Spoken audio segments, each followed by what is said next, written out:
Hello മക്കളെ, എല്ലാവർക്കും റായത്ത് തന്നെയല്ലേ? ഇന്ന് പെരുന്നാളപ്പമാണ് ഞാൻ കാണിച്ചിരുന്നത്. അതും നമ്മളെ കാസർഗോട്ടുകാരുടെ കടല കാച്ചത്. അപ്പോൾ അതിന് വേണ്ടിയിട്ട് ഞാനിവിടെ പൊരിക്കടലാണ് എടുത്തിട്ടുള്ളത്. ഇപ്പോൾ കാസർഗോട്ടുകാർക്ക് പൊരിക്കടല അറിയും, അറിയാത്ത ആൾക്കാർക്ക് നമുക്ക് വറുക്കാണ്ടെല്ലാം കഴിക്കാൻ പറ്റുന്ന കടല എന്ന് പറഞ്ഞാൽ ഷോപ്പിൽ നിന്ന് കിട്ടും.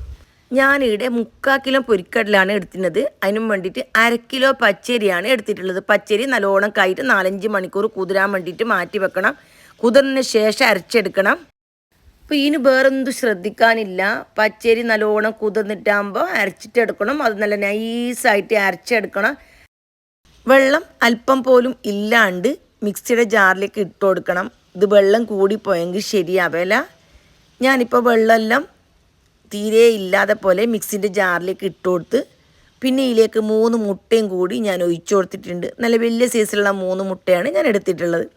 പിന്നെ 250 ml മെഷർമെൻറ്റ് കപ്പിൽ 1 കപ്പ് പഞ്ചാരയും കൂടി ഇട്ട് കൊടുത്ത്. ഇത് പഞ്ചാര ഇല്ലാണ്ട് ചപ്പയായിട്ട് ഉണ്ടാക്കലുണ്ട്, നിങ്ങൾക്ക് വേണമെങ്കിൽ അങ്ങനെ ഉണ്ടാക്കാം. പിന്നെ വെറും 1/4 കപ്പ് വെള്ളം, ഒരു 4 ടേബിൾ സ്പൂൺ വെള്ളമാണ് ഞാൻ ഒഴിച്ചു കൊടുത്തത്. എന്നിട്ട് നല്ല പേസ്റ്റ് പോലെ അരച്ചെടുക്കണം. പിന്നെ ഇതിലേക്ക് 1 ടീസ്പൂൺ ഉപ്പും കൂടി ഞാൻ ഇട്ടിട്ടുണ്ടായിരുന്നു. ഇനി അരച്ച പേസ്റ്റ് പോലെയുള്ള മാവിലേക്ക് കുറച്ച് കറിച്ചപ്പല ചെറുതായിട്ട് അരിഞ്ഞത് ഞാൻ ഇട്ട് കൊടുത്തിന്. പിന്നെ കറുത്ത എള്ള് ഇട്ട് കൊടുത്തിട്ട് നല്ലോണം കലക്കിയിട്ട് എടുക്കണം. ബാറ്റർ ഈ ഒരു ലൂസിൽ വേണം. ആവശ്യമെങ്കിൽ മാത്രം 1-2 സ്പൂൺ വെള്ളം അധികം ഒഴിച്ചു കൊടുത്താൽ മതി.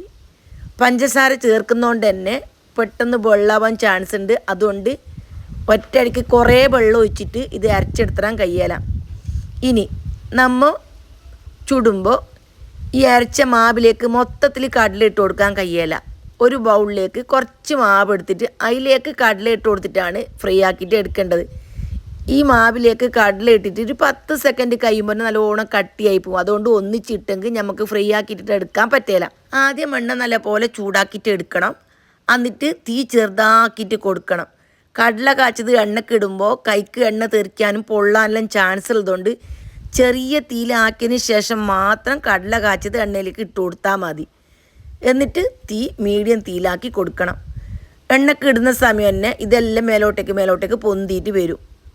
നമ്മൾ മുട്ടയെല്ലാം ഒഴിക്കുന്നതുകൊണ്ട് തന്നെ നല്ല ക്രിസ്പി ആയിട്ട് പൊന്തിയിട്ട് കിട്ടുകയും ചെയ്യും, നല്ല അടിപൊളിയായിട്ട് കിട്ടുകയും ചെയ്യും. ഇനി എണ്ണക്ക് ഇട്ട് കഴിഞ്ഞാൽ നല്ലോണം ഇളക്കി കൊടുക്കണം. അല്ലെങ്കിൽ ഒരു ഭാഗം മാത്രം നല്ല പോലെ മൊരിഞ്ഞ് കിട്ടും, മറ്റേ ഭാഗം നമുക്ക് ഫ്രൈ ആവാതെയും കിട്ടും. നല്ലോണം മൊരിച്ചിട്ട് നമുക്ക് എണ്ണയിൽ നിന്ന് എടുക്കാം. ഇനി രണ്ടാമത് ഇടുമ്പോൾ ഒരു ബൗളിലേക്ക് കുറച്ച് മാവ് എടുത്തിട്ട് അതിലേക്ക് ആവശ്യമുള്ള കടല ഇട്ട് കൊടുക്കണം. എന്നിട്ട് അത് കലക്കിയ പിന്നെ നമ്മൾ എണ്ണയ്ക്ക് ഇട്ട് കൊടുത്താൽ മതി. എണ്ണയ്ക്ക് ഇട്ട് കൊടുക്കുന്ന സമയത്ത് കൈ പൊള്ളാതെ ശ്രദ്ധിക്കണം. കൈക്ക് എണ്ണ തെറിക്കും. ഞാൻ പിന്നെയും പറയുന്നത് നിങ്ങൾക്ക് ഈ കൈക്ക് തെറിച്ചിട്ട് ബുദ്ധിമുട്ടായിപ്പോണ്ടാന്ന് വിചാരിച്ചിട്ടാണ്. ആദ്യമായിട്ട് ഉണ്ടാക്കുന്ന ആളെല്ലാം നല്ലോണം ശ്രദ്ധിക്കണം. ഇനി പഞ്ചസാര ഇടാതെ ഉണ്ടാക്കുന്ന ആൾ ഞാൻ പറഞ്ഞ പോലെ തന്നെ മുട്ടയും പച്ചരിയും ഉപ്പും അരക്കുമ്പോൾ സാധാരണ ഇപ്പോൾ 1/4 കപ്പല്ലേ വെള്ളം ഒഴിച്ച്, അതിനാട്ടി കുറച്ചധികം വെള്ളം ഒഴിച്ചിട്ട് നല്ല പേസ്റ്റ് പോലെ അരച്ചിട്ട് എടുക്കണം. അത്ര മാത്രം ചെയ്യേണ്ടത്. പിന്നെ അതിലേക്ക് കറിച്ചപ്പല ഇടാം. പിന്നെ ഉണക്ക് മുളകില്ല ചതച്ചത് അങ്ങനെ വേണമെങ്കിൽ ഇടാം. മുളകിൻ്റെ പൊടി വേണമെങ്കിൽ കുറച്ചിടാം. അതെല്ലാം നിങ്ങളെ ഇഷ്ടം. എന്നിട്ട് നല്ലോണം ഇളക്കിയിട്ട് നല്ല പൊന്നിൻ്റെ കളറാക്കിയിട്ട് എടുക്കണം. ഈ കടല കാച്ചത് 1 മാസമല്ല നമുക്ക് സൂക്ഷിച്ചിട്ട് വെക്കാൻ പറ്റും. അത്ര തന്നെ ടേസ്റ്റും. അതെ, ഞാൻ മുന്നേ എല്ലാം പഞ്ചാര ഇടാതെ ചപ്പയാണ് ചുട്ടുകൊണ്ടുണ്ടായിരുന്നത്. ഇപ്പോൾ പഞ്ചാര ഇട്ടിട്ട് ചുടുന്നത്. പഞ്ചാര ഇട്ടിട്ടാകുമ്പോൾ എന്തോ ഒരു ടേസ്റ്റ് തന്നെ. അപ്പം നിങ്ങൾ ചുടുമ്പോൾ 2 ടേസ്റ്റിലൊന്ന് ചുട്ട് നോക്ക്. അപ്പോൾ ആദ്യം പഞ്ചാര ഇടാണ്ട് അരച്ചിട്ട് എടുക്കണം. എന്നിട്ട് പകുതി മാവ് മാറ്റി വെക്കണം. പകുതിയിലേക്ക് കുറച്ച് പഞ്ചാര ഇട്ടിട്ട്, അതായത് പഞ്ചാര പൊടിച്ചിട്ട് ഇട്ട് കൊടുത്താൽ മതി. അപ്പോൾ അങ്ങനെ നിങ്ങൾക്ക് ചുട്ടു നോക്കാം.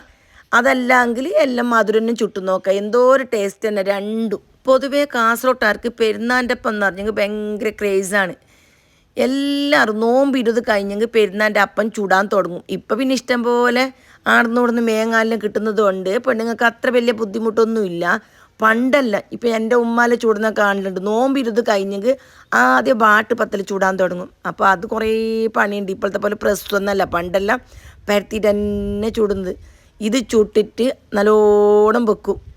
അത് നോമ്പ് കഴിഞ്ഞിട്ട് 1 മാസം 2 മാസമോളം ബാക്കി ഉണ്ടാവും.